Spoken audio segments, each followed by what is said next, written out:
Namaste.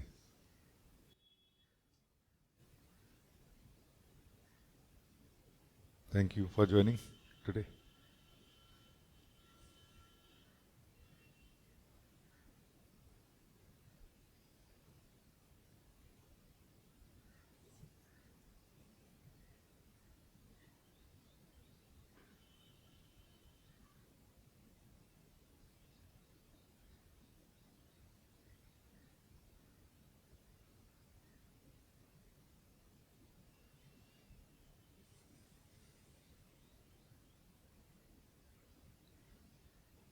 Anybody want to talk to me about anything? You are welcome.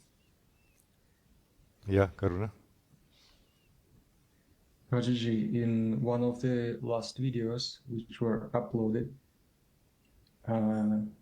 which I didn't watch till the end right now, you spoke with Dharma, and it was about tough moments in life, how to meet them. You mentioned something like being very simple with them, not trying to kind of pretend being in the being,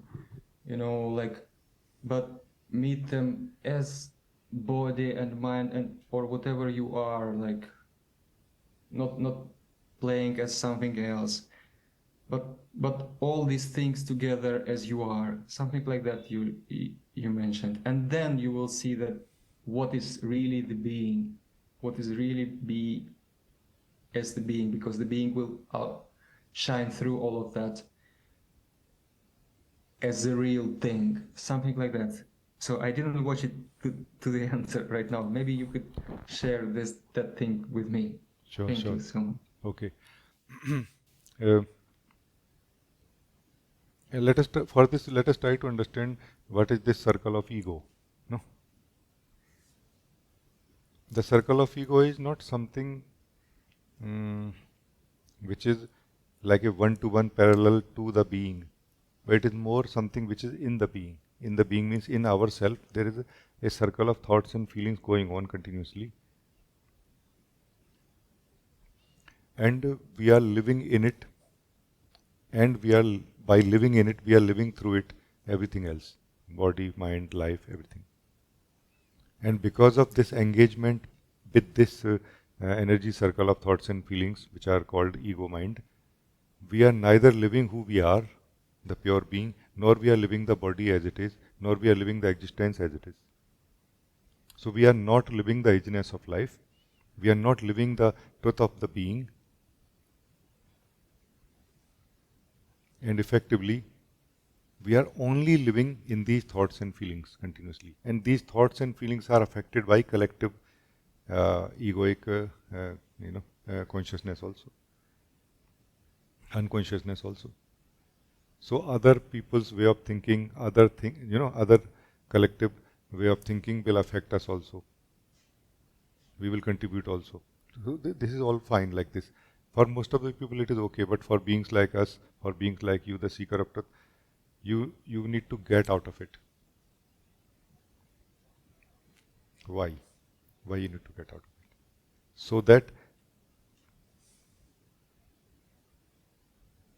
what I say nowadays, I have been sharing to the team, is that utilize the potential, realize the truth, so that you can utilize the potential and realize the truth.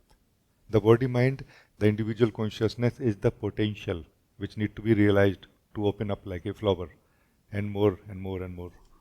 You are the truth which need to be lived by you. You need to realize the truth of who you are.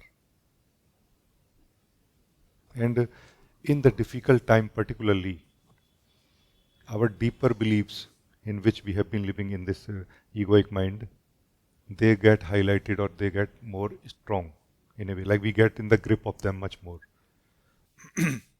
because of the sense of urgency. Because of the sense of urgency and because of our dependency or connectedness or belief in that egoic mind, we get more into it. But in the time of difficulty, if we do not try to become a being, then we will by itself remain as the being. And we will not try to look at the body mind in any other way than it is. And we will not live the truth of body mind other than what is the truth of body mind. Then this is the best state of being, where you will be living the pure, raw, unfiltered, unprocessed truth of the being, and you will be living the raw, unfiltered, unprocessed truth of the body mind. And here your intuition, your natural wisdom of the being will tell you so easily that whether things are going right or wrong, in the direction of the crisis or some difficulty that we are facing right now. Here, first of all, for example, it becomes very clear to us, like a source of joy is discovered here internally in the being, that regardless of what way life is going or going to go, I don't really need to wait for that thing to finish in order to be joyful. And you're not trying to be joyful. You're just finding yourself internally joyful, like a sweetness is there in the being all the time. But that sweetness is waiting to be lived when we live as the being. As we live as the being and we allow ourselves to live the body mind as it actually is, this is what is realizing utilizing the potential, realizing the being, utilizing the potential, realizing the truth. No? Like this. So this is what I shared in one way or the other in this video. Like we have been pretending to be someone whole of our life. That's what is called the person, pretending to be someone. No, which is the role that we are playing. No, but somehow as if we have forgotten how to remain as the being. That now when it comes to spiritual effort and sadhana, we here also try to remain as the being, as if it is same as trying to play a role. Like it has become so ingrained inside us that even when we are asked to stay as the being, we try to stay as the being as if it is an internal role that I am playing in a subtle form. This is what is called subtle ego. There is a subtle ego also.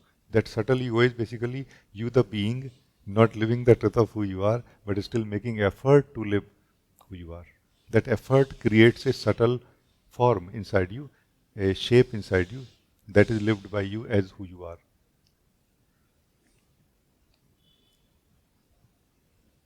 However, that's not going to give you what you want or what you need in this time. You need the pure wisdom of the being in the crisis. You need the raw wisdom of the being, not the learned knowledge from the mind now. Learned knowledge is good enough for living a happy day, happy time, no, in the life. But when the time is not happy, that time we need a raw, original, existential wisdom of the being, which is available only in the being. When being lives itself, it can access it. No? That's what I meant, that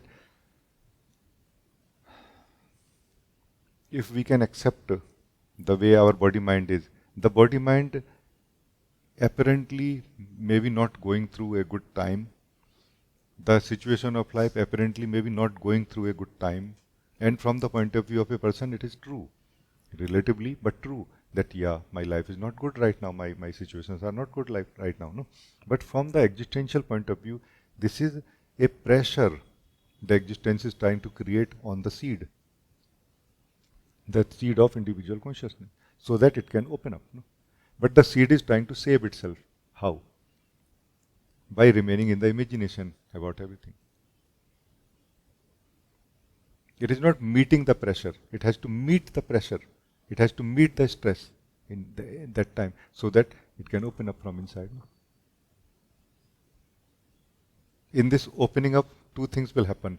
The potential will be realized. The potential, higher potential of the body mind will start opening up like a flower. It does. And the being will discover that actually I am independent of it, even if it is not opening up, even if there is no fragrance in my body mind. But I am the being. And my nature is joy, bliss. No? So somehow we are avoiding the real flow of life, in which life is trying to create pressure inside us, so that the seed can open up. Because through stress only, seeds open up. And we are trying to avoid the stress by creating some kind of painkiller effect through imagination.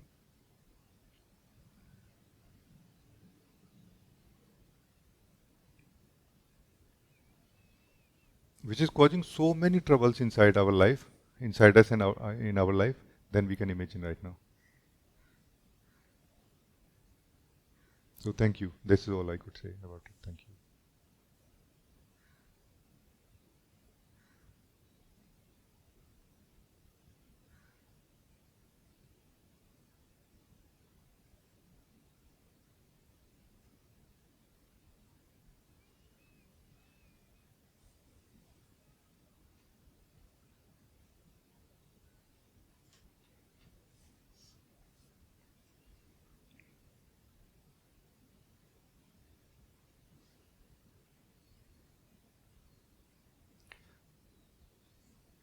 Zoe, you want to say something? Yes, namaste. Chi. Namaste. I feel that I do have a kind of freshness and aliveness from inside, but I still feel the old habit inside also. So that's why I want to put it on the table. What did you say? All Old habits. old habits.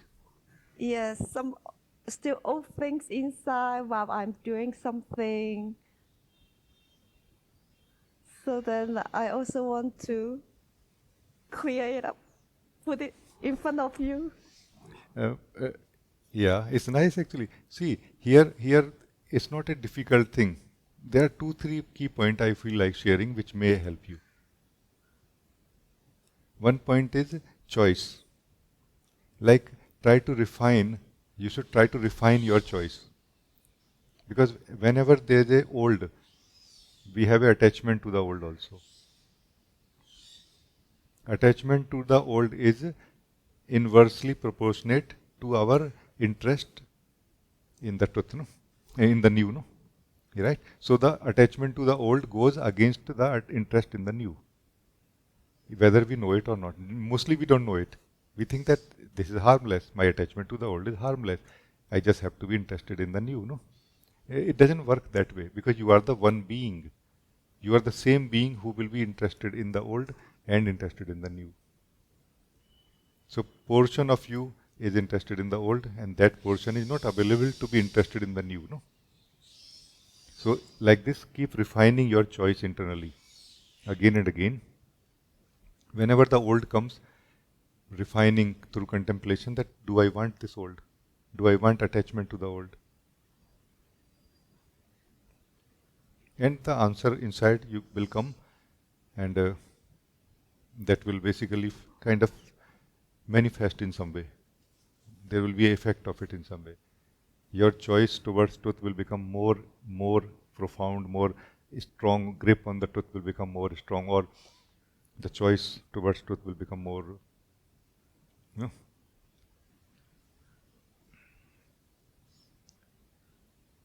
firm in a way. No? This is one thing. And once you have chosen truth now depend on the flow of truth from inside, this flow of life, flow of freshness and aliveness much more. Because we are unknowingly depending on the old also a lot. And because of that dependency, we give life to it again and again, and it kind of keep living in us, even without mostly we are aware of it. So if you depend on the new more, your dependency on the new will decrease, and the life of the new will, life of the old will also decrease, and it will disappear from our existence, from our space of being. Like as we can choose to not do anything with the old as much as possible, it kind of start disappearing from our existence from inside being. Choosing the truth, choosing the new, choosing the fresh, no? And keep choosing it, not just choosing once a day, no?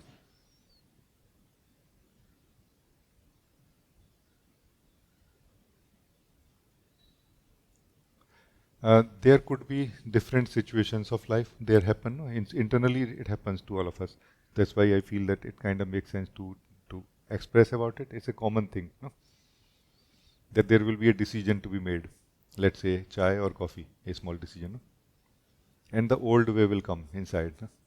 And you will be able to notice, nah, I don't want to go with the old way. And then you will choose the new way of the being, even for a small thing like this. And you have discarded the old way here internally, no? And there could be some situations where you will feel, no, nothing is coming in the new way, and I have to depend on the old way, which could be at the superficial level of body mind, for example, practical life related, and that should be maybe okay for you for now. But all of this is internally going on. A refinement is going on. The more the being is living the truth of who you are, the more somehow you are tasting your own purity. You are tasting your own freshness, and the more your taste is changing, and that is also that is also changing your interest, and that is also changing your attachment also in a way. Like your attachment to the old is also going to decrease, much more. Somebody did not have, let's say, have access to the new food, like fresh food ever, and they are just eating from the old food continuously.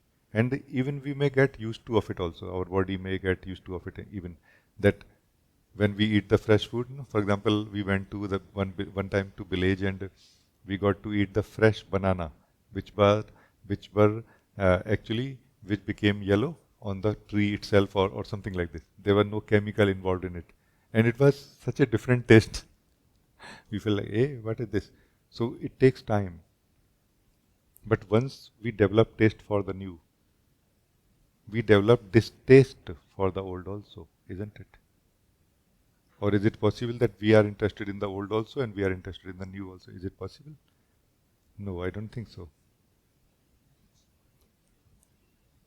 Here also the proportion plays, no? How much we are interested in the new, how much we have developed a taste for the new, that much we have developed a distaste for the old in a way. No? Does not mean distaste in the sense of judgment or unhappiness or aggression towards it, but more in the sense of no tolerance for it in a way, not accepting it in a way, not for sure not having any attachment to it. No? Can we have attachment to what is opposite of what we like? We don't actually. No? Our very interest in something is a insurance and is a wisdom and a awareness towards what is opposite of it, isn't it? So all these things I feel can help. Do you feel that this is the right direction or? Yes, very, very much great. And also, I found out that from my old habit, there is a kind of comfort. But actually, once I choose the freshness, the new things, actually it's much more joy and much more fresh. But somehow I can still feel that maybe before I do something like what you share, coffee or tea, then I need to have like at least few seconds for my being that to feel the freshness first, not just come out, okay, I like chai, just chai. Yeah. Like this. Yes. Very, very much clear. Thank you, Ji. Very, very good. Eh, in childhood, I remember I used to contemplate about it, like comfort versus freedom. But now I feel we can compare it more like comfort versus freshness. No? Because in the comfort, there is a stillness. But there is a comfort, no? But in the freshness, there is a freshness. But comfort may not be there. No? So what is comfort really? No? Comfort actually is a relative expression, isn't it? Like any other. It's a declaration, no? Let's try to understand comfort and suffering, okay? What is suffering? Is it not discomfort? As simple as this. So inside us, we have a need for comfort, or attachment to a certain comfort being that certain state of body, mind and our self-awareness. And also, we have a discomfort. What is that discomfort? That discomfort is basically a rejection to how things are right now. Like a demand for something fresher than this. No? So we want the freshness in life, but also we have attachment, or we want this stability or uh, familiarity with the comfort that we have, isn't it? Now, how much we have the need for the comfort and familiarity, and how much we have the thirst for the new. That basically is going to decide, isn't it? Like if we are very interested in the new, then we will be able to let go of the comfort. Um, we go for trekking, for example, no? In our family also, in Sangha also, people are there who go for trekking. For that, they leave the comfort of their home, isn't it? They go to the difficult places. Madhvi went to then ABC, Everest Base Camp (EBC), which is a difficult thing really. Like it'll, there's snow everywhere and 50% oxygen and everything, and they enjoy because the attraction for the new is so much that they don't mind leaving the comfort of the home, isn't it? So is it difficult for them? Oh my God. And we all praise them. Oh wow, you could leave the comfort. No, we don't praise them in that way. We just feel, wow, it's amazing, no? That you like it. Like it is accepted as normal, isn't it? So the comfort and suffering are actually in a way connected. They are not really in some other bag. They are in the same bag. The need for comfort is basically producing something what we call suffering. Because in real life there is no suffering. The need for freshness encourages the being to leave the old. And like this the being keep leaving the old and keep living the fresh. No? Without even knowing clearly that what is the direction of life in which I have to go. New is the direction of life in which I have to go. No? This is how being knows. No? Old is what is that it has to leave. No? Do you see what I'm saying? So comfort versus new, no? Or fresh. No? This is the thing.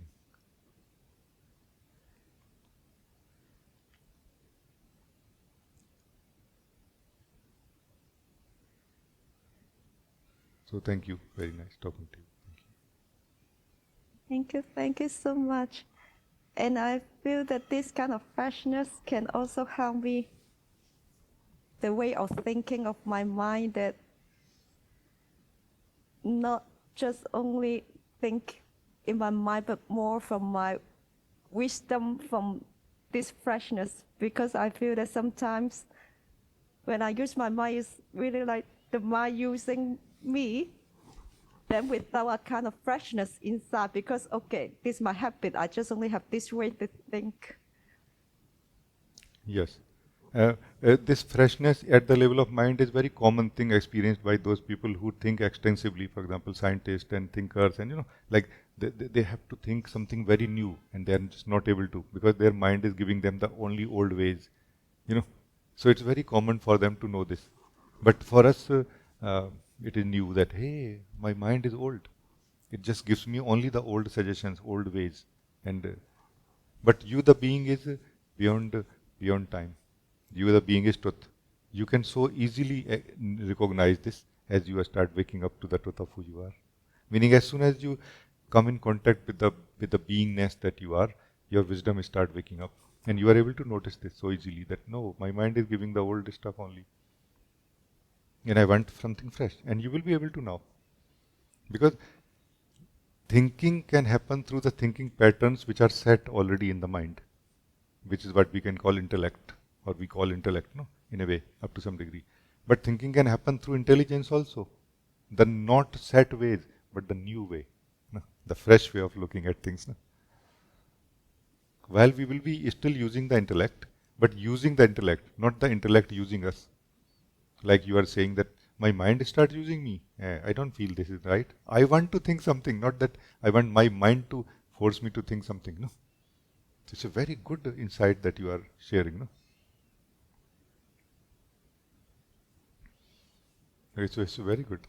If you remain rooted in your being, that freshness and wisdom of your being will show you the right things always.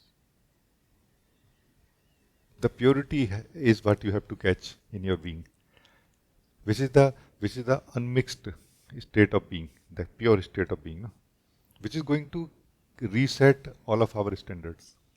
Right now, our standards are within the ego mind only, from within the ego mind. That purest looks like the being, not so pure looks like the ego. No, there is something beyond the whole circle, beyond the whole experience that we have had so far about life, from within the ego mind. No? If 100% fresh, 100% fresh.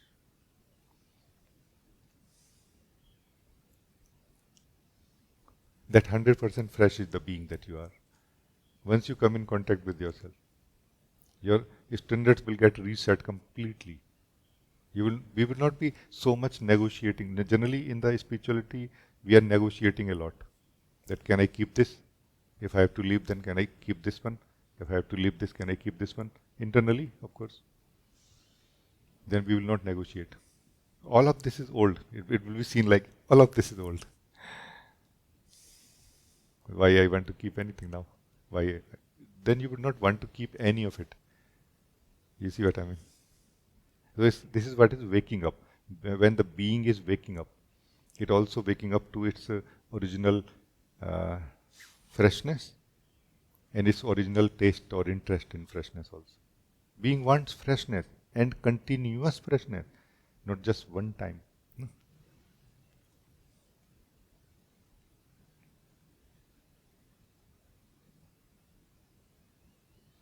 So thank you. Very good. Thank you. Thank you so much. You bring me lots of freshness already. Our togetherness also, satsang is also a way that we are coming to that freshness. That's why it is said in satsang, like it's a very common statement we hear in satsang that leave your mind. Leave your mind means leave your attachment to the old. No? Mind is there, meaning old is there inside us, but we can leave our interest for the old. Like consciously it has to be done, because unconsciously we have attachment or involvement with it. So consciously, if we can keep ourselves detached from it for the period of time of satsang, then we can get so much more. We get to live the truth of who we are. We get to experience the freshness also.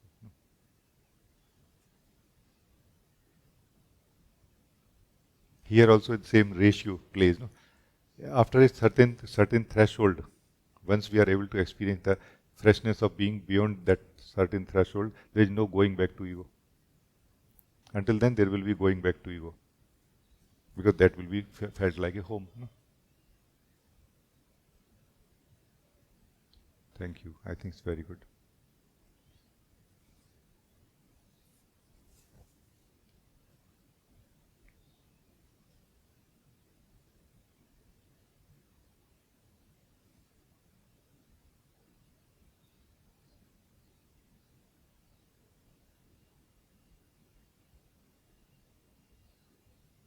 Nishant, you want to say something? Namaste, Rajee. Namaste. Thank you for the opportunity. I don't have my other headphones with me today. I hope the volume level is okay for you. Yes.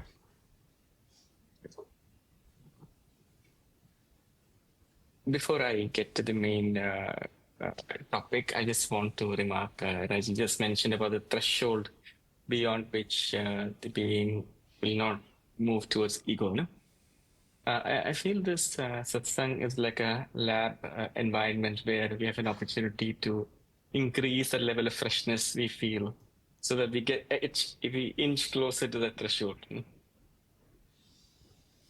Yes, it is true. This is why it's a magical place. Satsang is always a magical place. It's not really a fixed thing. It's a potential for everyone, because we can connect to the source directly, and we can get what we want, like how much freshness we want from it in the moment. But how much freshness we want in the moment, that we are going to decide, not the source. No.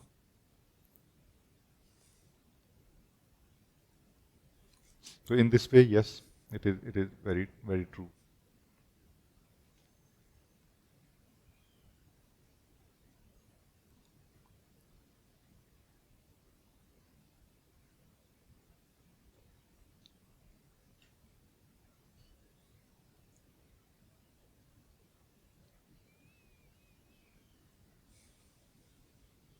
Um, I wanted to explore decision making, maybe the mechanism of decision making, right?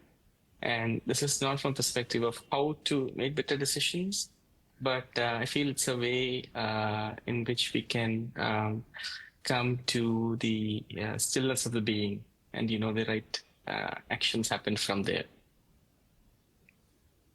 Huh. From this in this context, decision making has to start from the stillness of being. Meaning the being that we are has to become still in our own being.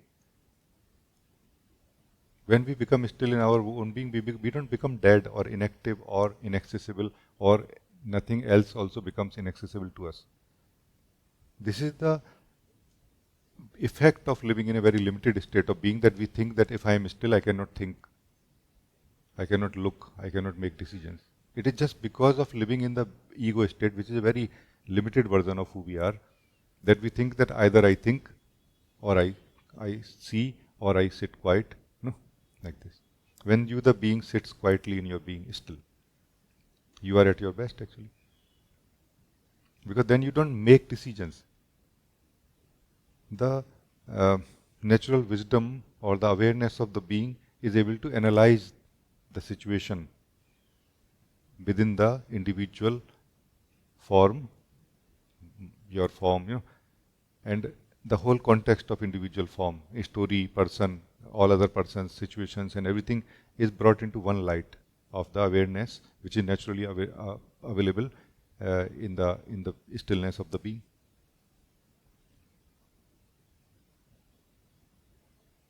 And what need to be done is done. Whether it is some action need to be taken by you, or no action to be taken also. Like something else is going to do something else, or something else has to be done, but not in my control, or not cannot be done by me, like this. But also when it feels that something has to be done by me, very effortlessly it is done. That's why it feels like I'm not doing it really. So I'm not taking the action like the way we used to take as a person. Yet actually you are taking action.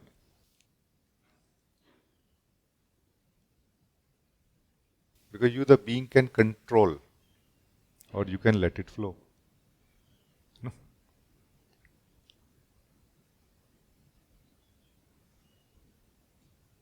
But when we let it flow, does not mean that we are aloof, detached,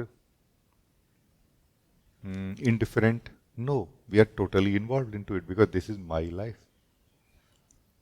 Here we can redefine this concept of my life also. Actually, the concept my life belongs to the being that we are. It is the life of the being. But the being is not living as the being. That's why, and it is living as a person, a limited version of itself. Its life is also limited accordingly. Its interests are also limited. Its courage is also less accordingly. Its knowledge about everything is also limited.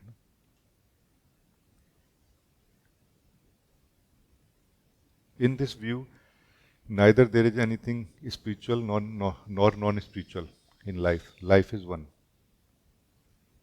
And so is the being that you are, who is living it.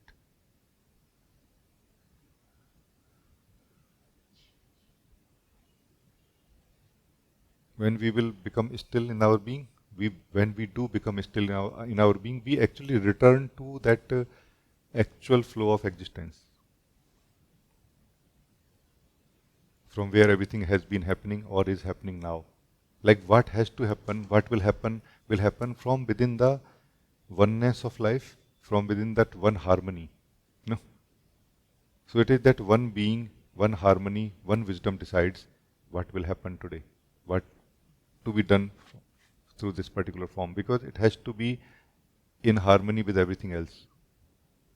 That's why no individual can ever take a right decision in the ultimate sense.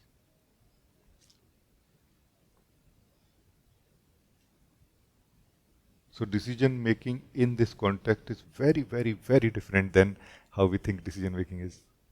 That's why it doesn't look like decision making. It looks like more living in the stillness of being only and nothing else. The right action comes. Comes means what? Like it comes as an intuition, it comes as a feeling, it comes as a thought, it gets converted into action also. Or sometimes it just remains as an intuition and does not get converted into a feeling. Sometimes it gets converted into a feeling but not as a thought. Sometimes up to the thought but not as action. And that thought is the action in this case, that feeling is the action in this case. Not that every action is physical, no. Thought is the action because it creates effect in the existence. A feeling is the action, no.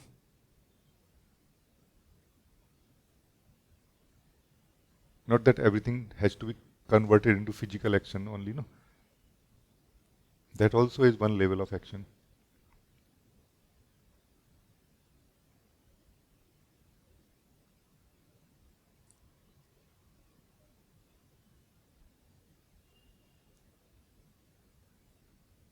Are you able to understand, like connect with this clearly? Like this is what you wanted to discover? Discover. Yeah. Yes, Rajee. Yeah. It is like perhaps in one way saying that the being is a potential and life is an opportunity to fulfill that potential. Yes. So living the truth of who you are is realizing the truth. Living from the truth of who you are, this life is utilizing the potential and unfolding of the flower, no.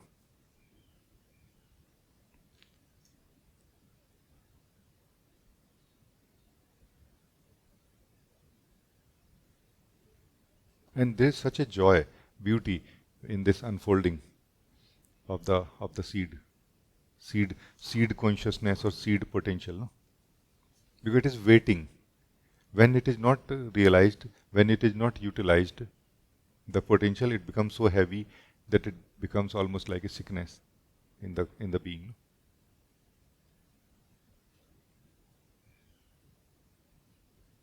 But when it is allowed to flow and flower, all that heaviness and sickness just simply disappears.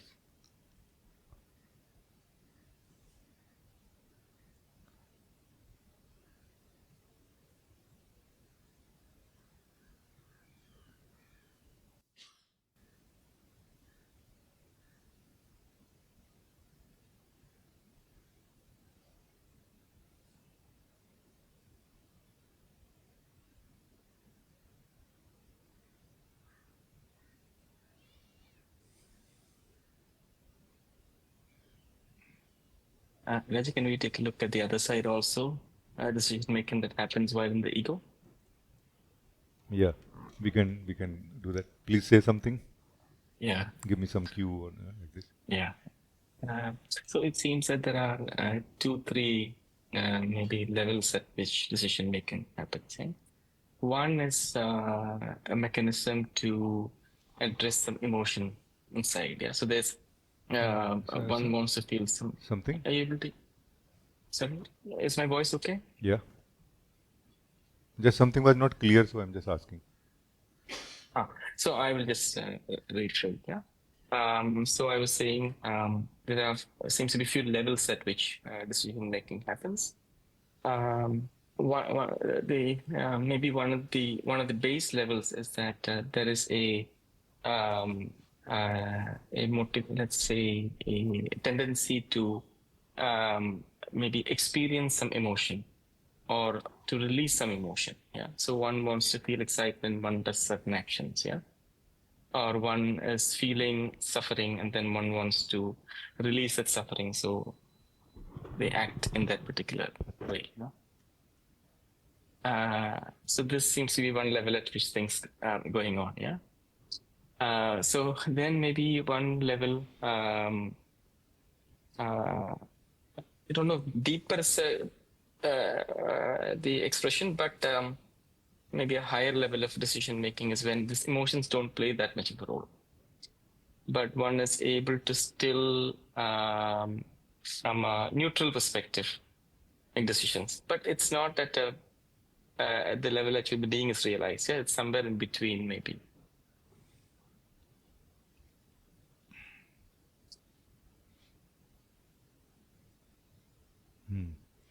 It's true. And you were saying 3 levels, so is there another level? I mean, different levels. I think even higher than this is when the being is realized, and you talked about that. Yeah. Oh, okay. Let me try to put it in my framework of 2110, okay? And let's see what happens. Will it fit or not? Because ideally everything should fit in this framework 2110, because that's why it is most fundamental framework. So in this framework 2110, 2 is the divided state of the thinker or decision maker, let's say. Divided like where the feelings are deciding what to decide. Whichever feeling becomes stronger, becomes prominent and kind of becomes the decision maker. However, we feel I decided, because we did actually, regardless of whether we decided under the influence of a feeling or without it. Only we decided. No? Because the being, please understand, being never disappears, being never goes anywhere. Being always is. The being that we are always is here. Even if under the influence of feelings, it is still here. It is just okay with the influence, or it is not. No? And those beings who are in another state, that they are not so much in the influence of emotions. No? Then they are more neutral. Neutral basically is detached in a way. Detached basically means more into the being that we are. So this is that 2-1 position, where the decision maker is less influenced by the situation, like by what about what anything has to be decided. No, like in the villages, it was like this, that the village judges were selected based on their ability to be neutral. How much neutral one can be. Like if you can be neutral so much that even if it is connected to your own family, you are still going to be do justice. No, then you will be selected like this. So basically, it was their ability to not be affected by their emotions. No, neutrality means this. No, something between. And they have not realized the truth of who they are, but they are also not in this 2 position. In the 2-1 position they are. No? So this 2 and 2-1 basically is what you are, this what you are saying, I feel. In the 2 we are kind of continuously affected by what is happening inside us. In the 2-1 we are more deciding and we are less affected. And for those who are in such a state, life is not that easy as we may think. Sometimes it is very challenging because very strong feelings are there and very strong attachment to those feelings are there also. And yet somehow they choose not to move. No? Because this is their interest to be neutral, because they have understood the importance of neutrality. No? So even if the wind is like a storm of thoughts and feelings are there inside us, they choose not to move. Like, no, I have to let it pass and then I will decide. No?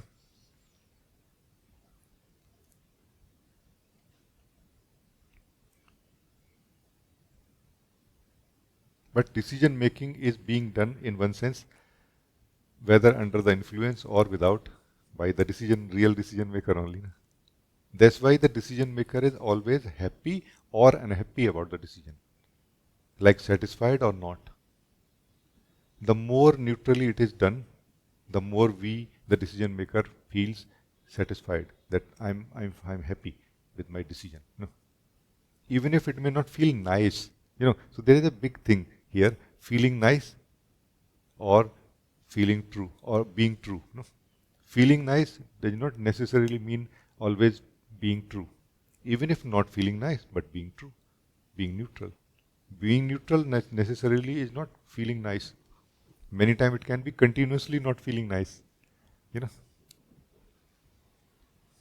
you see what I mean? But when we have the importance for it, that no, this feeling nice is a very biased state, like a colored state, no? Like a drug. Basically, emotion is like a drug, internal drug for the being. No?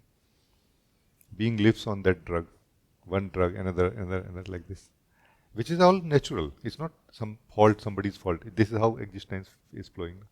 But those beings who are able to detect it, like basically it is about awareness, how much self-awareness we have. That much neutrality also comes, and how much neutrality we have, that much self-awareness also comes.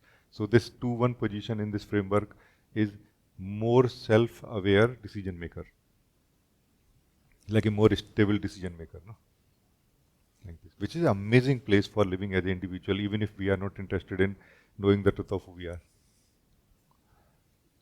Like if life can be so stable in so many ways, you know, because we are not really so much affected. Like the disturbances that we feel in our life is not really so much connected to what happens in life.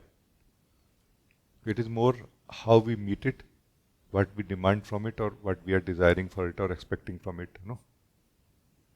And if all that can be reset and brought to more realistic outlook towards life, you know, then we'll be much more happy with what we have, and we will not be crying for what we don't.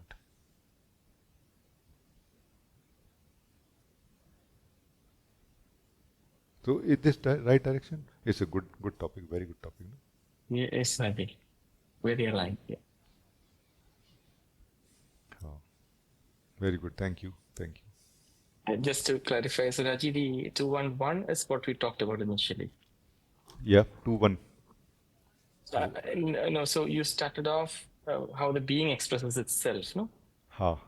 That is 211. It's 2-1-1. Yes. Ah. 2-1-1 is where the being start expressing itself in the individual context of the form and name and the story.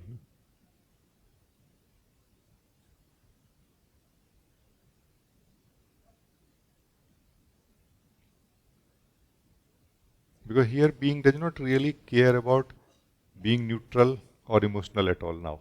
Now it has gone beyond it. Now it cares about being itself only. It cares about living the truth of who I am only now. And more than anything else, more than expressing, manifesting or anything. No? And that's why it is called that right action always comes from it. When we live the truth of who we are continuously and always, then the right action always comes from us. It is said like this. So when we live the truth of who we are, always, continuously and always, not like once a day, no, not like this. Then it is said that whatever comes from us is in harmony with the great harmony of life. It does not create disharmony.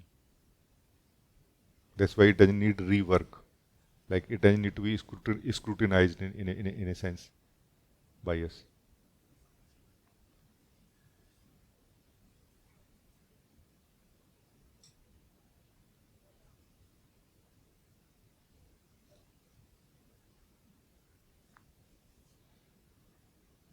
Thank you, Rajee. Thank you, thank you. It's a very good topic. Thank you.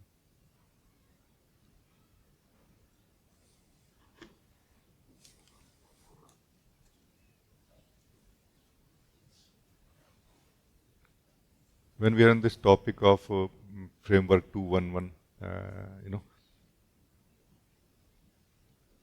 we should really wonder about where I am or where I want to be and how I can reach there. No?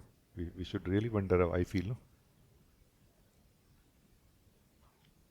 Because let's say we are listening in Satsang from the position 2. So in that case, are we listening?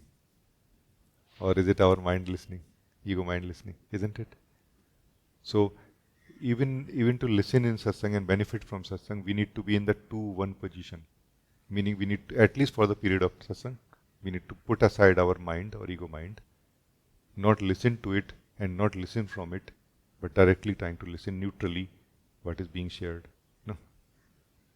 From the 2-1 position. And very quickly it can bring us to one position for the period of satsang. Not afterward, maybe. Afterward depends on many things. Mainly on our interest also, clarity also. But during the period of the satsang, we will be able to stay in the 2-1-1 position continuously, often time, if not all the time, no? If not every minute, but most of the minutes during satsang. If we can stay in 2-1 position during satsang while listening in satsang. No? So this is also something I thought I would like to notice. No?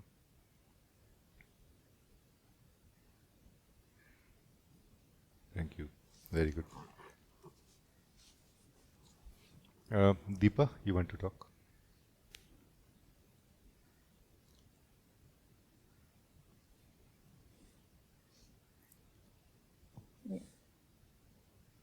Namaste. I want to talk about manifestation. So, how it works, what I see is that when you think about something and you just let it go free, it works. But when you overthink about something, it doesn't work at times. So, my question here is, if I'm overthinking about it, I am letting it loose. I am letting it go, right? But that particular energy remains in the universe, right?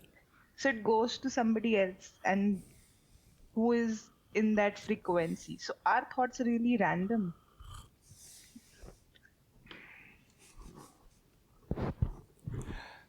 It's a very beautiful topic, but somehow um, I feel like, smiling a little bit also.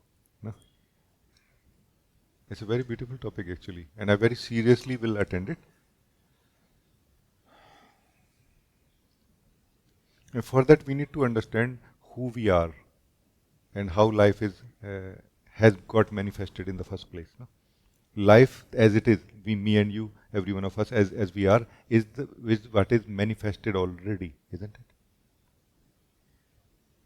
We have got manifested from something. That something is one being of life or source of life. No? How it manifested us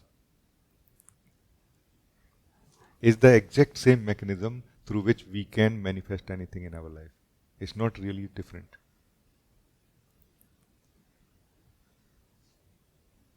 So for that we will have to learn how life has got manifested as such in the form of me, in the form of you. If not entirely and deeply, at least intellectually, up to some degree, no? In the understanding of mind. It has got manifested through two things. One, the being, another is desire, intention. Now, how much of the being is mixed or attending the desire, that much strength that desire has. When the whole of the being wanted the word to happen, the word happened, got manifested, no? Like this. That's why this word, this sansar, is called thought or manifestation of thought of Brahma or of the Supreme Being. Supreme Being, in this case, the whole of the being, had a desire, a thought that let there be a word, and word happened or is happening, no? Like it is unfolding still. No? Now, let us say now that that manifestation has already happened. Now the being has manifested in the form of me and you and all of us, so many beings and so many forms. No? Now the individual level, at the individual level, we will not have all that power which the being has as one being. Because we are still the same being, but not living as one being. We are living as an individual being or individual soul. No? So we will have relatively less power, first of all. Then not only we will have less power, but that power others also will have, no? Because others are also the same being or not. So one being is desiring, oh Lord, let there be rain, so that my crops can get water. No? Another being who is a potter is deciding, let there be no rain and only sun so that my pots can get dried well and I can sell them. Which one will win? It's a very mysterious thing. cannot be so easily answered. Either, not either, I found that it has to be, it has to do something with the strength of the desire, and also like a permission in a way given by the supreme being or by the harmony, allowed, like allowed by the will of God. No? That okay, because ultimately everything is being allowed by the one harmony, no? one wisdom. No? But if it is not affecting anybody else, this is also a very important aspect of it. If it is not affecting anybody else, it is not harming anybody else directly, no, then we are given a lot of scope for manifesting. No? Not we are given, but we are supposed to manifest also, by the way. Not only we are given some power, we are given some responsibility also to manifest. No? But manifest well. Not, oh, let me manifest a new phone. I'm not giving any brand name right now. But let me manifest this new phone and that laptop and this car. And no, not like that. You may manifest, but you are going to introduce much more disharmony in your life, first of all. Disharmony means what? Imbalance, no? Like a wrong proportion of things, no? Like you have too much food and too less hunger. You have too much hunger and too less food. You have too much water and too less food. You have too less water and too much food, for example. That wrong proportion, no? So, in this context now, would you like to visit again what you were saying and tell me that is it still not clear to you, or is it already clear?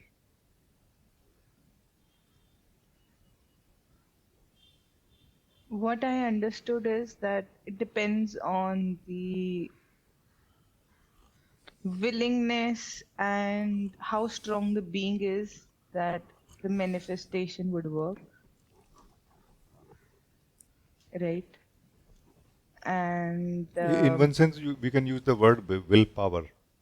At the individual level, willpower works. Like, oh, this person has a lot of willpower. They are able to do what they want to do. Like this. Because willpower begins by a thought, by an intuitive feeling that I want to, let's say you feel like I want to earn 1 million rupees, for example, or I want to save 1 million rupees in my account, for example. You may feel, no? It will begin by a feeling, no? Then that feeling will come in the mind level, in the thought level. Thought level is not individual level. Thought level is connected to other people also, no? Where the reality of life will be exposed to us, that how much and what all it will take for us to earn 1 million rupees. No? Already that feeling will be challenged here, and will it survive here? If it is very strong, yes, it will. If not, it will survive less. It will already become dim, like maybe I will think one day, maybe I will think about it after 6 months or something. But let's say it was strong enough, it survived all the odds still. Then it will be converted into a actualization, like a implementation of it. That okay, what it takes now to earn the money, then you will go to that thing and you will do that thing, and that feeling will still survive, because there more challenges will come at the physical and physical and psychological level, sometime emotional also, no? And still it will survive, no? So it is the strength of the desire, intention, that survives or doesn't. And within what? Within the life flow. Life is just flowing by itself for individual, and for another individual, same thing. For collectively all the individual is what is life flow. No? Do you see what I am saying? All of us, whatever we are doing together, this is life flow. One very interesting thing I learned in my childhood, I don't know if it is the right word, concept for it or not. I think it is called a Rubik watch, like a Rubik cube, like a Rubik watch, like a watch which has many dials, and you have to set a certain time to the main dial. But all the dials are connected through gears with every other dial. They are smaller, like the biggest, then smaller, then smaller, and then smaller, and smaller. So whenever you change any dial, every dial gets a effect in it. And I felt, hey, this is life actually. But there are people who are able to actually set the exact time which they want to. How they do it? They have a lot of desire, no? For example. They are able to create that impact, manifest that thing that they want to manifest, no? Despite all the odds, all the forces which are against. No? So it is really the strength, and we need to consider that others are also going to play. Not that I will be only one who will be running in this race and will win. No, because most of us are doing the similar business or life in life. No, even when we come on the road, no, there are other people also on the road. We go in the park, other people are also in the park. No, everything that we are doing, someone or the other is doing that thing. So we are going to have a competition in a way, or company also. You see what I mean? So these challenges are going to be there. And there will be salesmen everywhere. That you will start by deciding that I want to buy a phone from my home, and you will end up buying 2 ties and few set of nice shoes and a big almirah to keep all of them. And you will wonder at home, oh my God, I wanted to buy a mobile phone. What happened? Because you met the salesman in between, no? Who sold you something, no? Something else. Clarity will come handy here about what you wanted to do. No? Clarity which survives, not clarity which just disappears when the salesman meets. No? Salesman obviously is not going to say, okay, you first tell me what you decided and I'm going to protect that, and then we talk about anything else on top of it. No, it will just not care about what you are thinking from home. It will just try to sell what it wants to, isn't it? This is that. So salesman is not a person, it's the word, it's the collective flow, is the salesman. Let's not blame individual. There could be for some situation or life situation or circumstances, but in this context, let's not blame a person as a salesman. The collective flow is that salesman.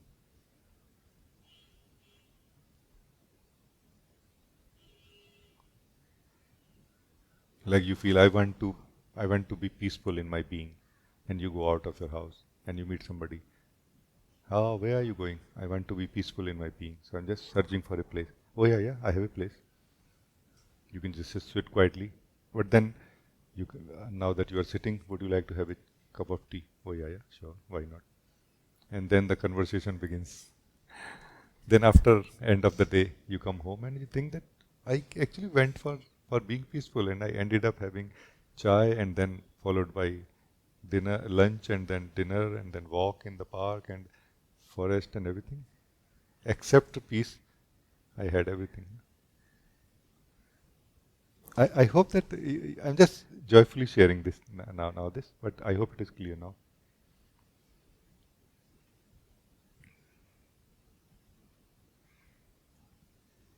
Yes, it is clear, but I have some extended question on this one.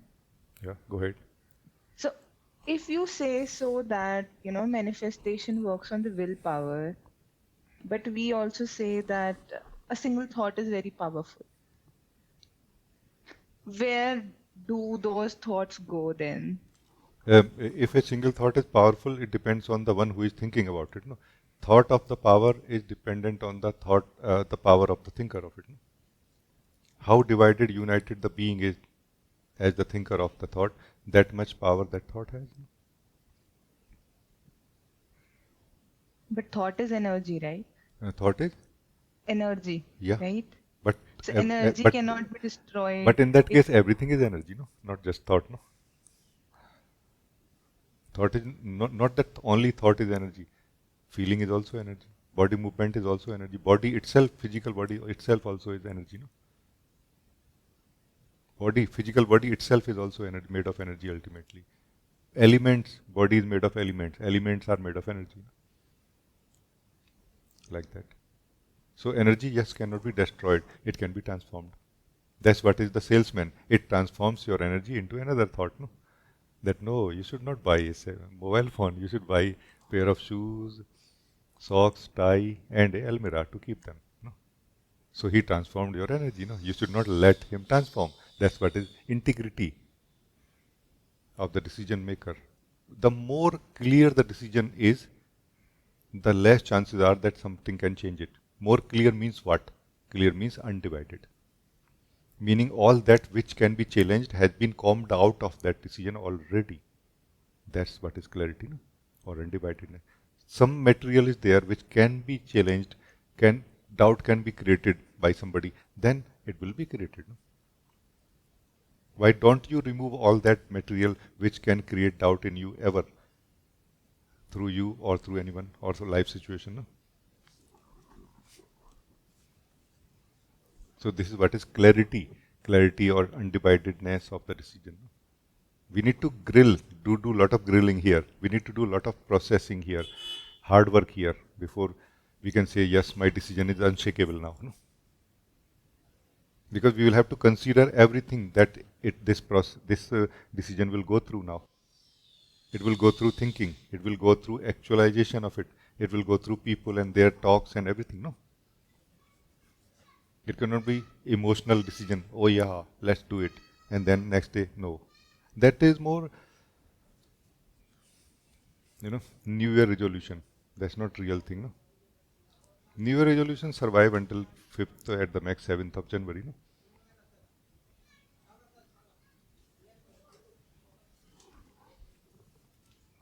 So is this understood or no? Please say anything else. Yes, it is. Yes. So it's like a thought can be powerful when you have that willpower to make it powerful. Yes. Only then, otherwise not. The thought itself does not have power, less or more. Power is given to it. That's how we have given power to thoughts which are inside us. But if we have given power to thoughts which are inside us, we can take it back also. That's our freedom of the being. That we are not really bound to the thoughts, the ego thoughts and ego mind. We can take back that power also. We can actually, it is true.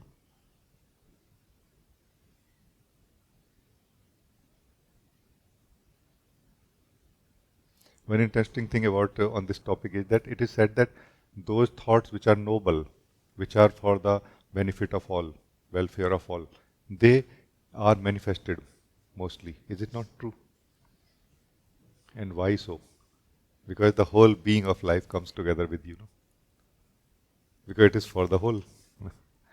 So these are the clues I am trying to show you without telling you the whole truth, because which cannot be told, that so that you can start looking into the truth of life through looking into the truth of who you are. So that you understand how life functions. No? So that you can utilize the maximum of it, like get the maximum out of it. Utilize the potential. Life situations, life flow, our body, mind, state, all of this is the potential. Realize the truth. You are the truth. Realize who you are. Both are connected. They are not independent from each other.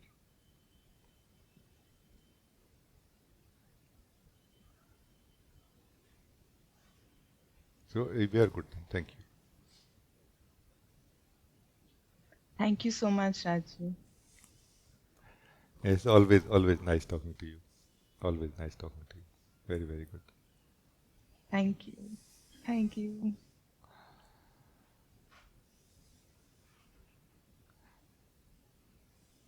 For all of us who are more ready to be simple but true, like true but simple, it's very simple to understand this truth. Truth is not difficult to understand or live. No? We have made it difficult because of our approach towards it, meaning the mind through which we are trying to understand it is making everything complicated. That, yeah, this is truth, but what about that? Why there has to be a what about that in this context? For example, so this is the approach mind has taken, because mind does not have any truth. Please understand, mind doesn't have any truth, any substance. You, the being, has. But so that you, the being, can afford to be simple, mind cannot. Through complications, mind creates the illusion of reality. If it becomes simple, it will become visible so easily. It is all false. No? So the complicatedness of the mind is actually created, intentionally created complicatedness, so that we are not able to see the falsity of it.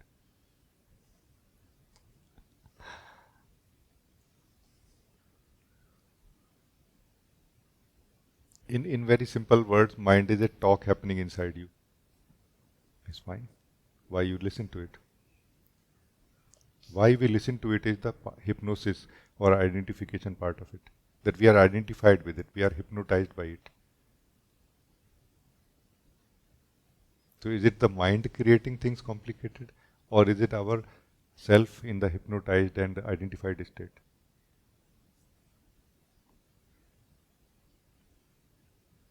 Very good, thank you, thank you.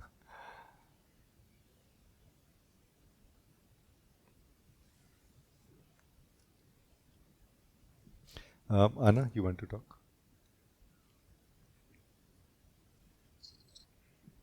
Thank you, G. Am I audible? Yes.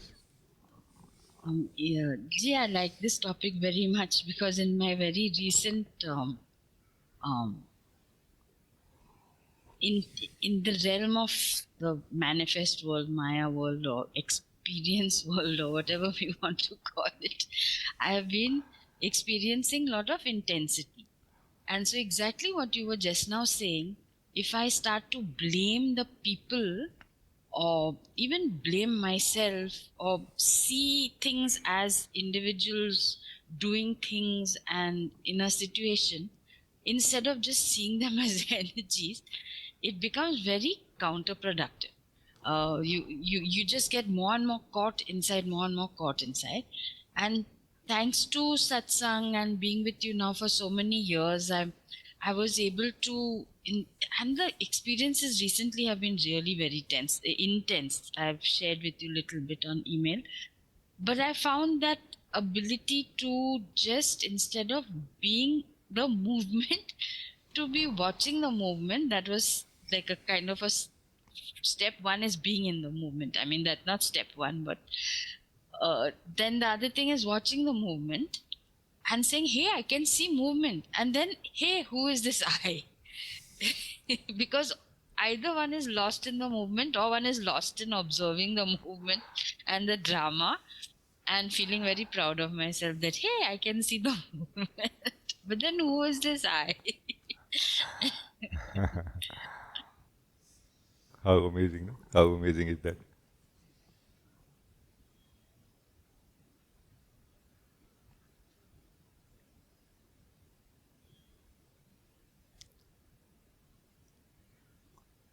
There is a very simple statement which we have heard so many times, and I'm trying to attempt to share that again and to explore with you.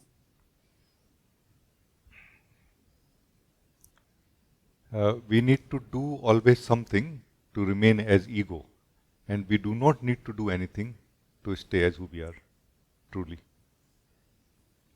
What it is actually, how exactly this works, no? Actually, it is literally true. And so basically anything that we are experiencing is created by us, the being. And if we stop making effort, it start collapsing and disappearing. So what you are saying, that as I remain in the flow without creating persons out of it, I do experience energy because energy is truth. But I also somehow become free from the sense of I. I kind of return to the truth that I am, that we are. No? Because you are not trying to maintain anymore from the individual level. No? Individual level is where we are maintaining not the individuality, but more a individual self, separate and different from the true self. This individual self is what we call a person. No?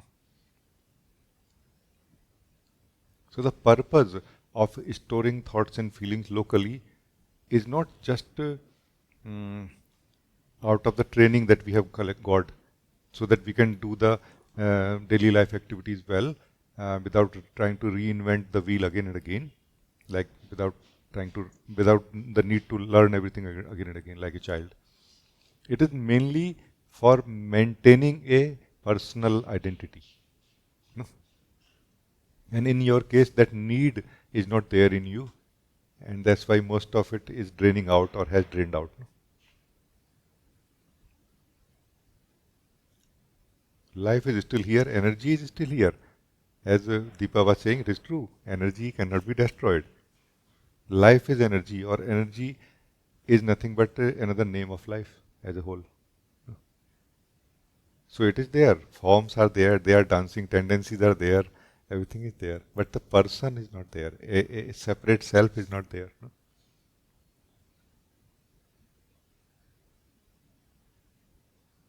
And this is where somehow also, Anam, the real spiritual realization, you can say, or knowing, and not so real comes in comparison also, in a way that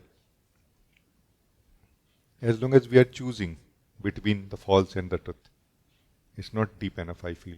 It's not clear enough yet. Because there is no choice here. That okay, if there are no persons, there should not be any tendencies, any forms, or any play of energy. But what to do? It is so. There are no persons, but still there are personal tendencies. Krishna said like this, which was amazing thing for me when I heard or read in childhood. No, he's saying, talking to Arjun, and he's saying that please understand that they cannot be killed. Who you are afraid of killing, your relatives, family, they cannot be killed. They are souls, and their body is dead already. So nothing can be killed here. Then he also said something amazingly beautiful, that violence, actual violence is not possible. हिंसा संभव नहीं है, लेकिन हिंसक वृत्ति संभव है. Violence is not possible, but the tendency of violence is possible. So be save yourself from the tendency of violence. And this is what I think you are reporting, that I see the tendency playing, not that there is a person. Tendency in a form, in an energetic form, which has consciousness, self-consciousness also, it says I am. No?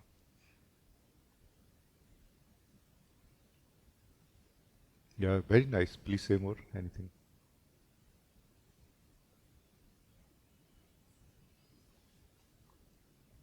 This was quite powerful what you shared, G, about this violence and about cannot be killed. And yeah, I have to sit with this because there's a lot in just that much what you just said.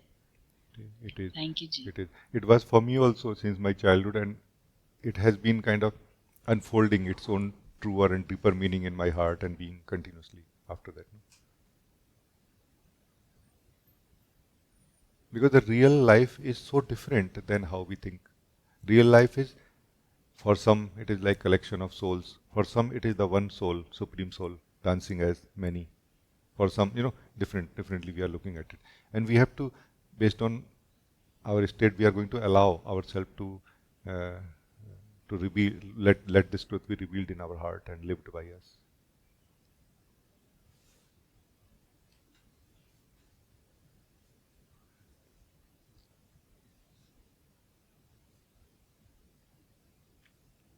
So thank you, very nice, thank you.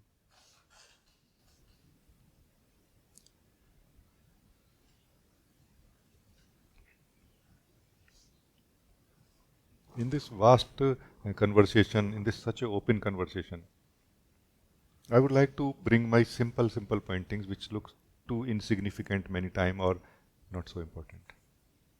And I would like to explain why they are so important here, in this vastness of life.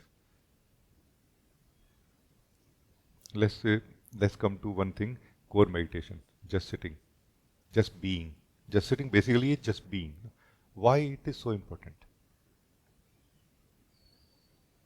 Because you, the being, in the form of you, the individual form, have got mixed with the tendencies.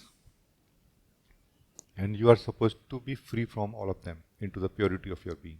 And for that, doing will not work so easily. Doing is going to take long time and very slow process. It's a very slow process. What we call spiritual growth is a very slow process, depending also, relative also. But meditation, just being, not doing anything with anything that is happening inside us, inside our life, inside our mind, inside our body for the period of few minutes, no? It withdraws us from everything into the purity of being. No? What is this purity of being? This is the truth of who we are. Here we not only have the best view of the life as it is, truer view of life as it is also, we have a natural intuitive knowing of who we are also.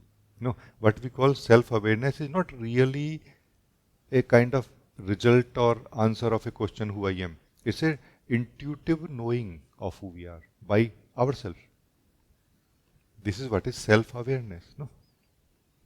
And this self-awareness naturally happens in meditation, in the core meditation, in this just sitting, just being. But we don't have access to any of the things which we have been living with.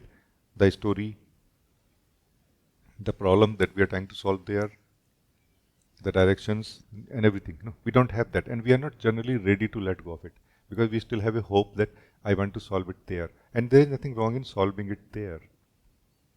But there, who we are. We are a person there. Person means we are living in a mixed state of being, where our existence is contributing only to the fact that I exist. And everything about ourselves is contributed by the thoughts and feelings, body state, circumstances, relations with life, outlook towards life and everything. And this portion of the purity of being, I exist, has to be increased somehow. This portion has to be increased inside us in order for us to start discovering who we are.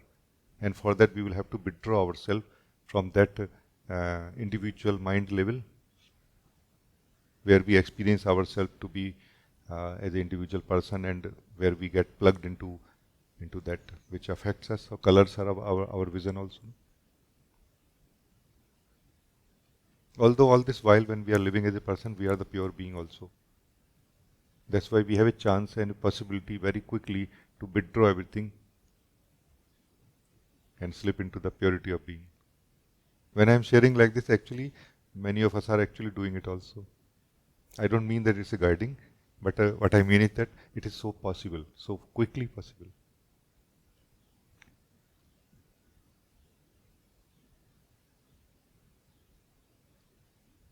As soon as you don't talk, as soon as we stop talking,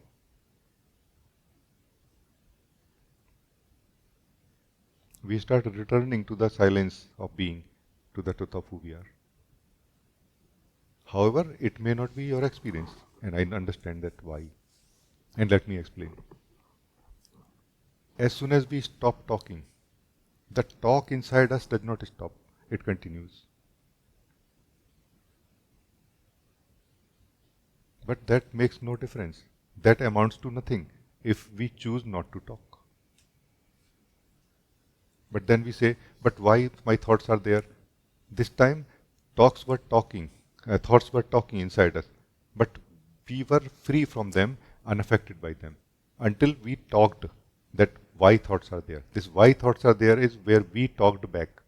If we do not talk back, no, then we will remain in the silence of being. We will come to the silence of being more and more, purity of being more and more. But we talk again and again. And we don't notice that we are talking also, talking back. If we do not talk back, all the talks of the mind cannot imprison us, because they imprison us by the means of we talking back to them. We are saying anything about it in the same format in which the thoughts are happening. So basically, you, the being, became active at the thought level when you say why thoughts are there. It is a thought. Why thoughts are there is a thought created by you, the being, at the level where thoughts are there. You are imprisoned by your effort there. You can be free from that level without effort, or by knowing that I should not make any effort here. Stop talking. Keep quiet. Great beings before us have said this. Keep quiet means what? Don't talk to your thoughts or anything happening inside you. Don't talk back. Is it not like this? So, simple thing, just sitting. Core meditation, no? But how powerful do you see now? I just thought that I would like to explain this here. That what is the relevance of it in this 2110 framework and all the great, beautiful talks that we have, have been exploring, and this vast mystery of life.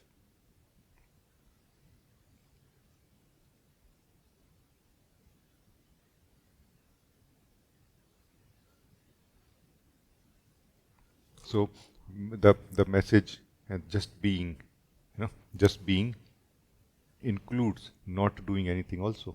Not doing anything with anything, not engaging with anything that is happening inside us. So when we will be allowing ourselves to just being, there will be a vigilance also inside us, no? So that previously, out of habit, we have been talking back. Now we will be vigilant to not talk back.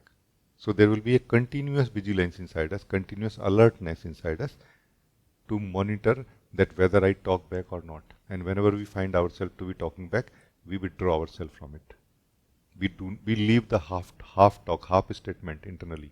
Even what is this? Is this a, just leave it like this. Can I do? Just leaving half talk, and choosing to continuously not do anything about these thoughts or not talking back to them is going to result in very quickly into the purity in the silence of our own being, where the bliss, the joy is waiting for us to be lived, which is the assurance, which is the safety in a way, or freedom from the fear that we live in mostly. Fear of losing happiness, fear of not able to hold the happiness, not keep the happiness also. Because that happiness is our nature, that joy, that bliss is our nature.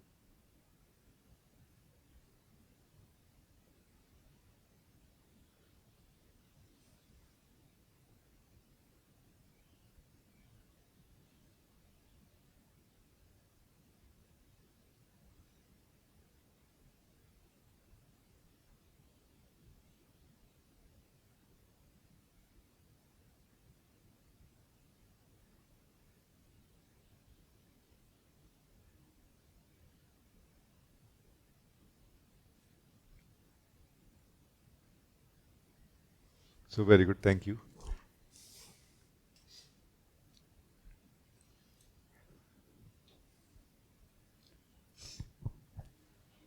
Thank you very much, Ji, explaining this about just sitting meditation, and suggested me also that like last 3 months I'm doing this meditation regularly, and it's totally changed inside me and more stability. And I always find every day, or like some new thing coming up, like generally when you say just sitting, then we start trying to relax ourselves, so that I notice like that relaxation is taking me in sleep. So need to be alert also and relax also same time. So it's a very thin line in this two. Other we are relaxed, going to sleep, or relaxed but more present, or more like alert.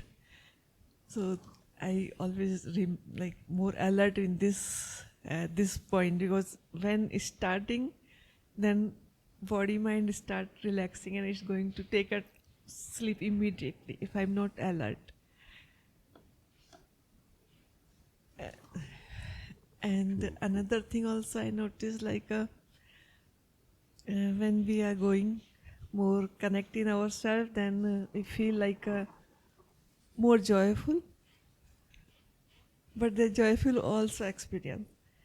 So sometimes I feel like I'm lost in this experience. Then I forgot I'm doing the meditation, just sitting.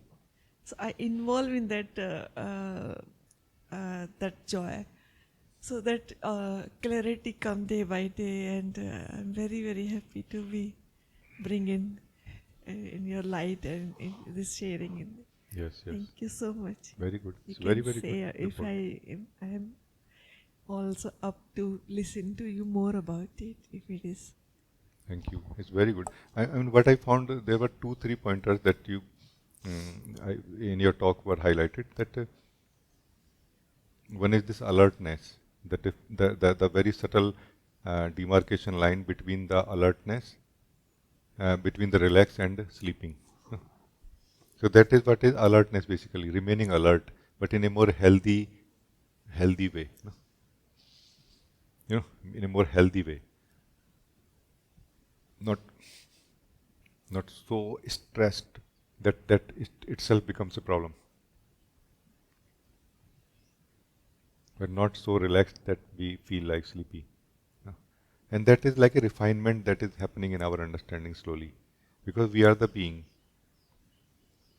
When we go to sleep and it is not okay for us, no, hey, it's not okay for me, I don't want to go to sleep, then we are very quickly learning internally. It is a very internal learning where mind does not need to be involved at all, and it has nothing to contribute.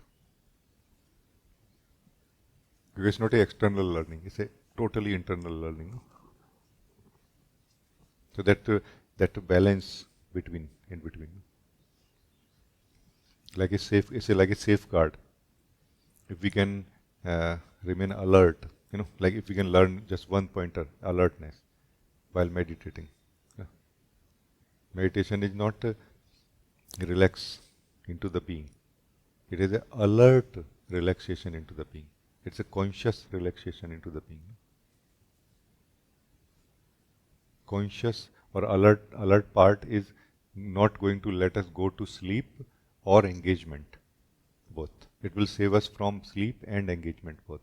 When we are not able to go into the engagement, then sleep comes as the last engagement, which is a more biological, psychological, emotional, energetic pull, and which tries to engage us. No? Yeah. This is one pointer which was highlighted. Another was that seeing the difference between the experiencer that I am, who is choosing to just be during the time of meditation, and not being engaged with what I'm experiencing, even if it is joy. Like keep seeing the difference between the experiencer and the experienced, and choosing to stay as the experiencer in the experiencer being, the being of the experiencer that we are. No? Meditation is to stay in the being of the experiencer that we are, not what we are experiencing, because engagement happens primarily through experience. Primarily, engagement begins through experience, not through thinking. Thinking is just a supporting activity for experiencing. Thinking is not primary ever. In this way, the local thinking that happens inside us is never primary. So we don't need to really pay attention to it so much if we are able to come to this level. We should care about feeling or experiencing anything. Like this is a meditation is a fasting also from experiencing. So this period of meditation is fasting period for the being, for experiencing. Experiencing is like eating something. Being is not eating anything now. Being is choosing to do the fasting from experiencing for the period of meditation. 15 minutes, 10 minutes, half an hour. And during this time, the experiences which are happening at a very subtle level and not highlighted by, like highlighted or not noticed by us, they will be noticed now. Because you, the being, as soon as accept a internal decision or command that I am not going to experience anything, by default or unconsciously, whatever we continue experiencing is highlighted. And a giving up of that or withdrawal from that happens internally into the purity of being that you are.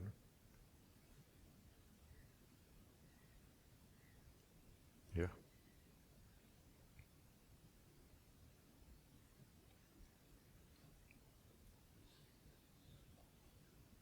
For example, there could be just thoughts and thoughts going on inside us, but if we are troubled by certain thoughts, let's say certain type of thoughts, we can think about why we are thinking about, what is the outcome of it, what we will get out of it, and that is what we are trying to get out of them. And if we are free from that, we are free from these thoughts, and these thoughts also become free from us. They just kind of disappear like birds when we open the window. They just become free from the cage also.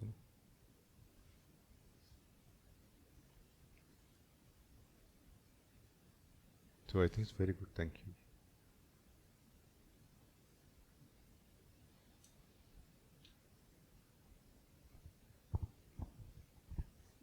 And dear, I notice one more thing, like when I experience, I always feel like two, like I'm experiencing an experience also there. Then it give me also alertness. No, I'm not. Yeah. We are not two things. Like so, it bring attention, like not paying attention to experience. Yes. It's take me back again. It will. To that unity where there is no division inside you. In the being, there is no division. There is no two here. And such an amazing, amazing, amazing experience, or knowing, or living of it.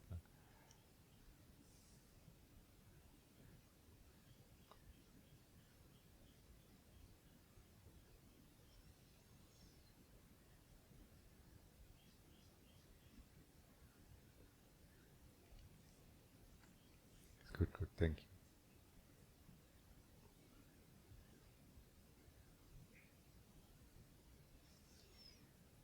We still have few minutes left. If anybody want to talk anything.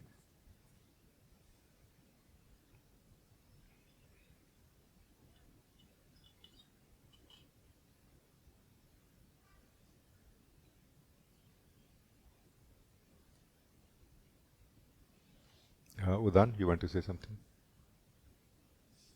Namaste ji. Namaste. We're very happy to be here, listen to you. It's been a long time that I have not seen you, so I thought I'll just join the meeting and meet you. How nice. So nice to see you, all of the Sangha members and you. Thank you. Very, very nice.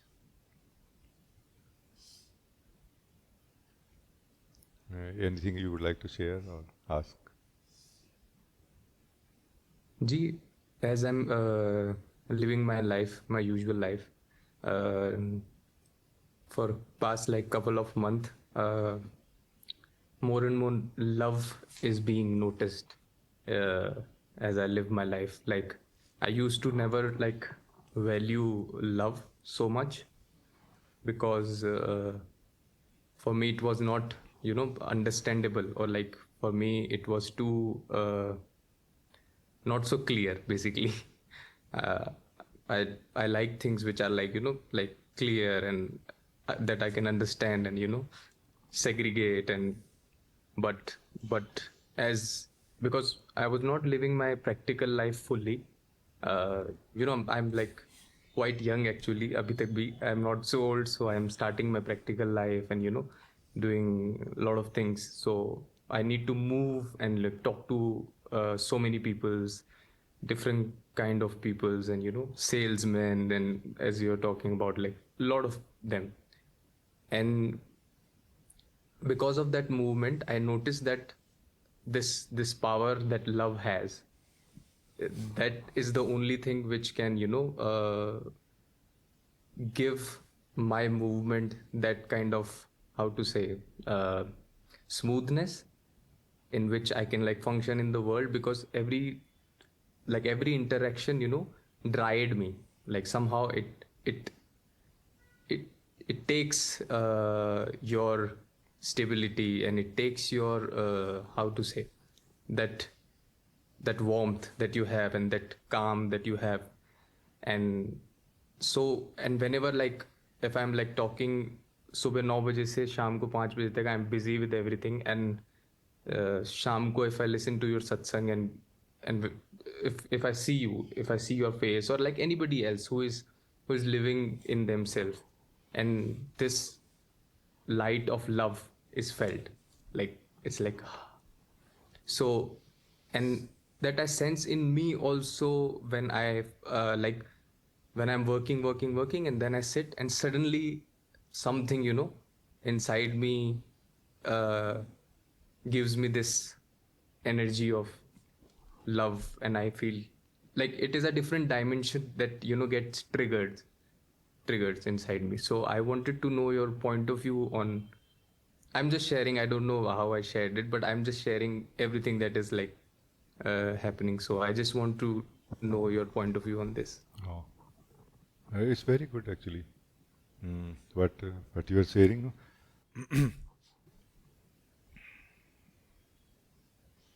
no? It is true that mm, love is the only power which lubricates or makes everything smooth, no? In life. There is no other power really ever.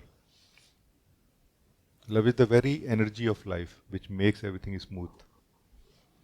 But we are experiencing it much less in life also, as you said correctly. It dries somehow, it dries off somehow. We are having a very dry conversations and business continuously.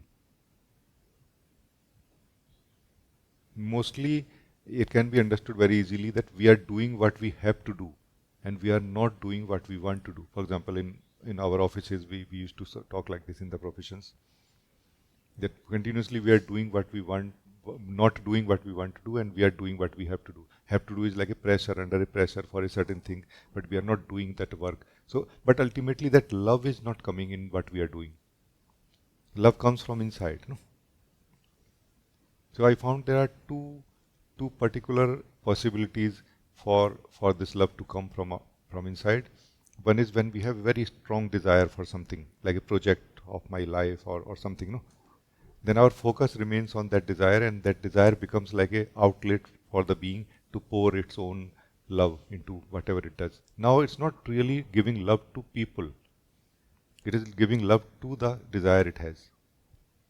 And through that desire, the love goes to the people and they feel happy. Then they like to work more, and then life becomes easier and beautiful and successful.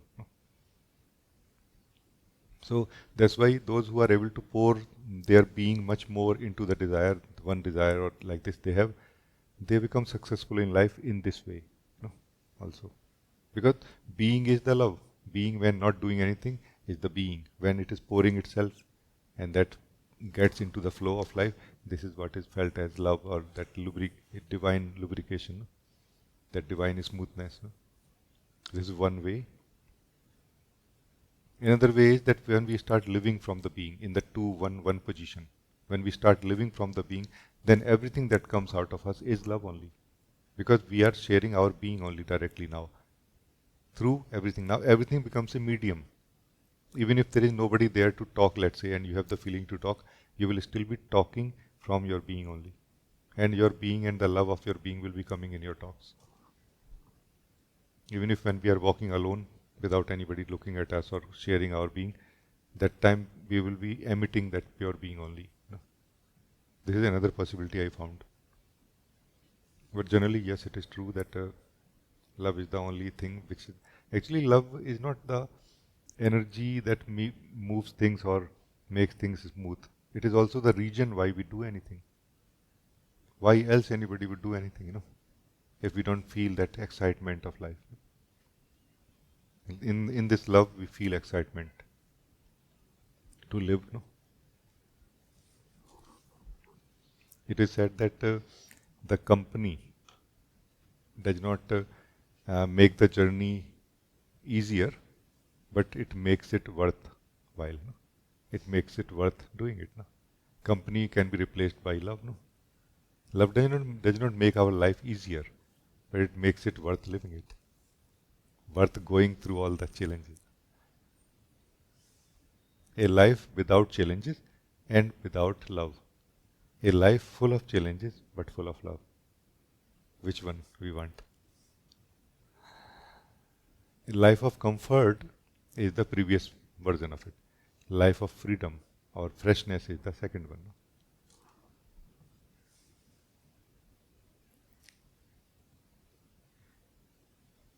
Because through love, life is trying to become free in itself and experience itself. Because for the being of life, there is nothing else anywhere.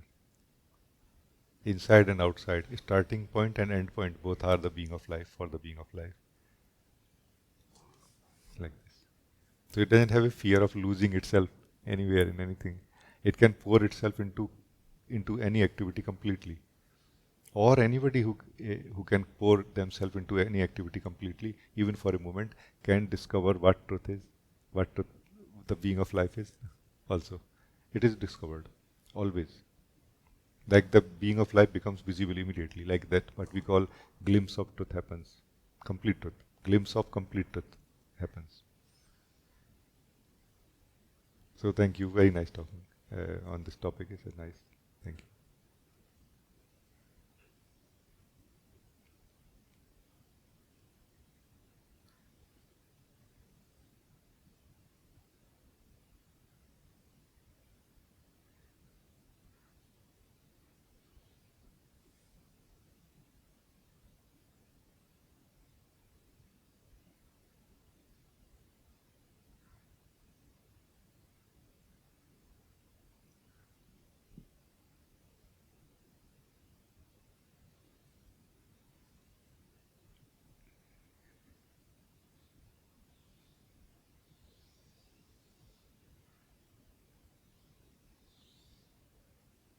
Yeah, Uma. Uh, if time allows, can we listen the song of your heart now?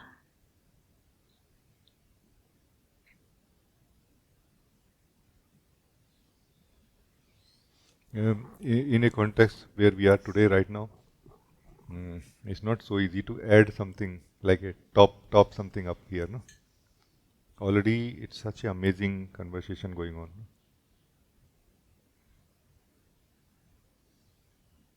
But then, this is the nature of the being of life, that it tries to, uh, tries to, make itself better and better, no? Its expressions better and better, no?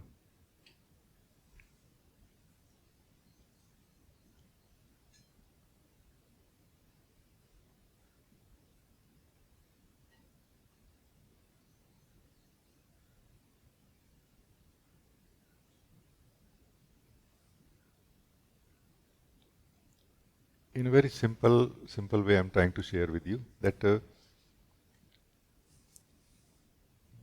we are there is the being of life that we are, no? Or there is being of life, and there is something called a thought or thought process, no, thought or thought process.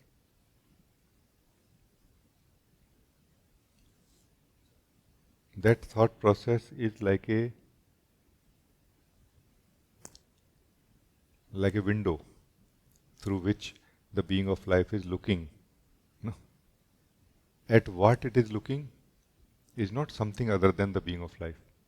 It is like the ocean looking through a window onto itself. No, the ocean is looking at itself through a window.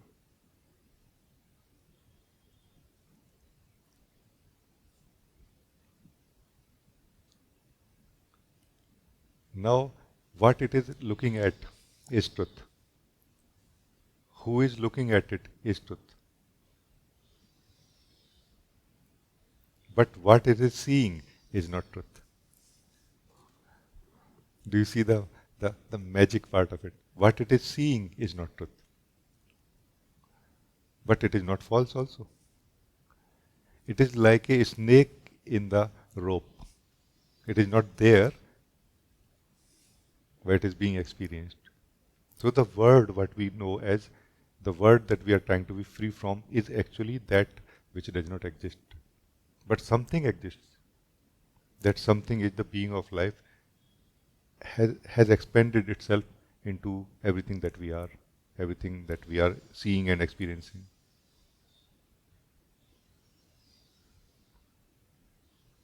So there are two possible directions in the fundamental view.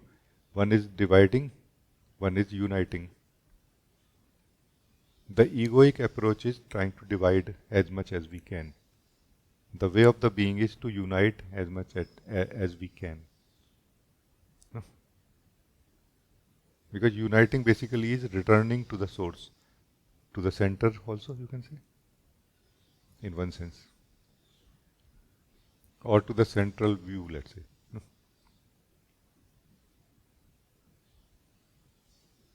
That's why in the fundamental view, divisions are less and less, and at some point no divisions. But doesn't mean that life is not there. Doesn't mean that the flow is not there. Doesn't mean that the waves are not moving, wind is not moving, that body is not there, the thoughts are not there, the feelings are not there, the activities are. They are all there, but there is no division between me and you. For example, I'm just being very direct right now. If you feel any division between me and you, it is not in the view. It is in the place from where we are looking at it. It is mixed with the seer from in the local form. In the local form, there is a material which is mixed with the seer, who is the truth.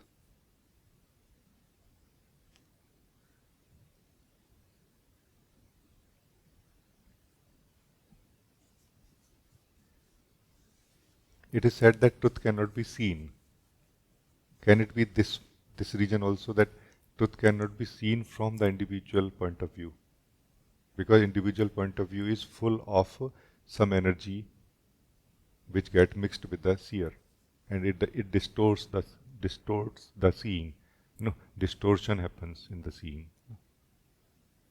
What is seen as a distorted reality is not distorted in itself. The truth has not got distorted. I hope some of you can listen today. The truth has not got distorted. It is still pristine. It is still perfect. That's why there is no need to change the word in this way, that let's bring peace in the world. The word is already peaceful. Meaning not the word, but the life, the truth is already peaceful and perfect. Let's bring peace in our being so that we stop bringing, distortion or disturbances into this world that we live together. No? So that truth which looks distorted reality has not got distorted at all. The one who is looking at it is also never living anything other than its own truth. Its nature has never changed also. What has changed? Nothing. Nothing has changed. If we don't insist too much, if we are not attached too much to what we are seeing, if we can turn towards the seer that we are, and we start living the reality of who we are, then we will be surprised that there is a higher wisdom that wakes up inside us, which does not make our mind more capable in some sense, but it makes us more capable of understanding what mind is and how it works.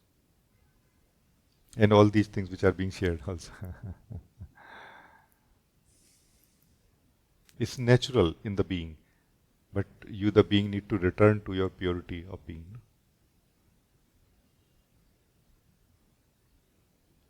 Things don't need to be discarded, colored, or believed in. We just need to return to the truth of who we are and look at it again.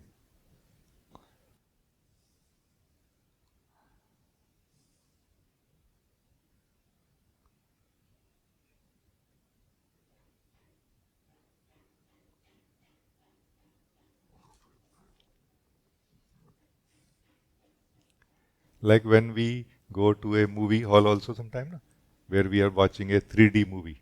So we have 3D glasses. When we take out the 3D glasses, then the 3D movie looks very flat and it's strange also. Then you come out of the hall and continue wearing the 3D glasses. Reality will maybe look same or little different because of maybe colors. And you will become very clearly aware, okay, this is this and this is that. That is that and this is this. You see what I mean? So a stable seer or a perceiver is necessary for knowing the truth of life. Or for that, more importantly, the observer or the perceiver need to know the truth of itself first. No? This is what is self-knowing, the need for self-inquiry. No? What is awareness? Awareness is the ability to see. No? As simple as this. That same ability to see can be used, can be turned towards the seer. When turned, this is what is self-awareness or self-wonder. No? When the self start becoming aware of who or what I am.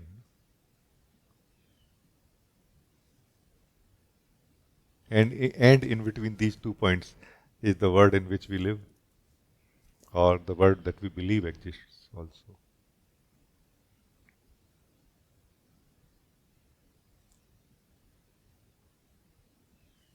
So we are not, Oma, living in a world that we are sharing. We are living existence which we are sharing. And we are living a dream also in which we are living together. And those who wake up, they get out of the dream. Nobody can get out of existence. We remain in the existence, but we get out of the collective dream. No?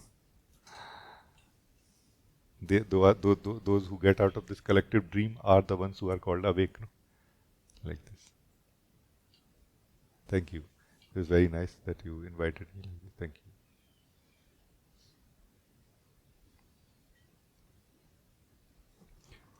Very, very nice to meet all of you today. Just trying to look at all of you for a moment.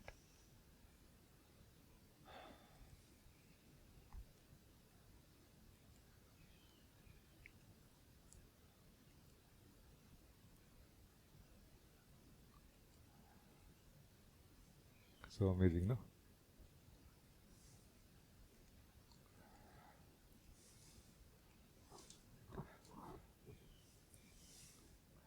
There is no wonder that when I am looking at you, love is felt. Love is felt means not that I am giving you love. No, love is in the air, you know. It is felt. Who is giving to whom is not really a very fundamental question. Whether love is here or not, being experienced or not, is much more important, no?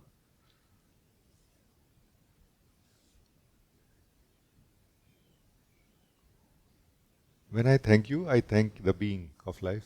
I thank the source of life in the form of you also. No?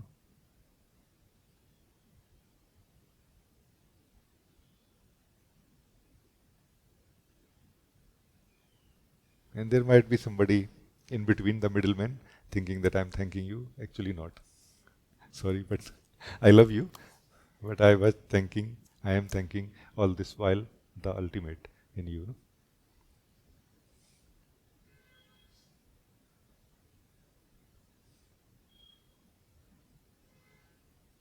To ego, I want to say you don't exist. So stop talking. Funny thing to say. Keep quiet simply means that which does not exist should not talk. That which exists should talk also. I want to support this. That's why I encourage some of you, talk to me. No? Express yourself, because you are expressing yourself as that which exists now. No?